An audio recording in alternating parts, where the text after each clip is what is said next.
नमस्कार, माझं नाव सुष्मिता आणि खानापूरमध्ये निट्टूर गाव येते आणि त्या निट्टूर गावामध्ये ह्यानी तुम्ही साप बघितला ना, गाव आहे निट्टूर आणि तिकडनं आत येऊन एकदम असं जंगल टाईप आहे आणि आजूबाजूला शेती आहे आणि या शेतीच्या इकडे मला वाटत होतं की हे एकच घर आणि ह्यानी इकडे शेतीच आहे बाजूला, कशाला साप पकडायला बोलवले. पण ह्यानी म्हणतात की अस्सल साप आहे, अस्सल म्हणजे नाग साप म्हणायचं आहे त्यांना आणि धामण वगैरे असलं असतं तर त्यांनी जाऊ दिलं असतं. तर बघू शकता तिकडे साप आहे, नागसाप. तर असं विटांमध्ये बसलाय, त्यांनी इकडे जाताना बघितले म्हणून त्यांना दिसलं ते आणि अजून इकडचं हल्लेलं पण नाहीये, इकडेच आहे आतमध्ये. आणि इकडे आतमध्ये दोन गाई वगैरे आहेत ना तुमच्या. तर असं मी याला काठीनं हे करून इकडनंच आलं तर बरं. ते महाराजा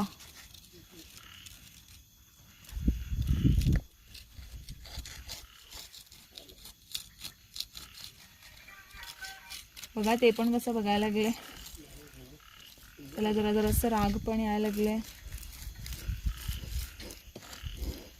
आवाज बघू शकता तो कसं काढायला लागलाय आणि असं करून सुद्धा तो लवकर बाहेर येत नाहीये. आणि लोक म्हणतात की आम्हाला बाईट वगैरे होतो, तर असं बाईट वगैरे होऊ शकतं का?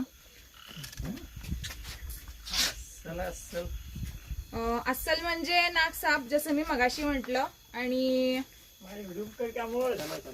बघू शकता कसं आहे, नाग आहे आणि हे जो व्हॅन्यूम नेरोटॉक्सिक असतं, नर्वस सिस्टम वरती अटॅक करतं. आणि आता किती सुंदर फणा काढलाय आणि असं फणा काढल्यावर लोकांना कळतं की हा नाग आहे, असं युजली बघून कळत नाही. आणि पूर्ण शेतीच आहे आजूबाजूला आणि रात्रीची वेळ आहे.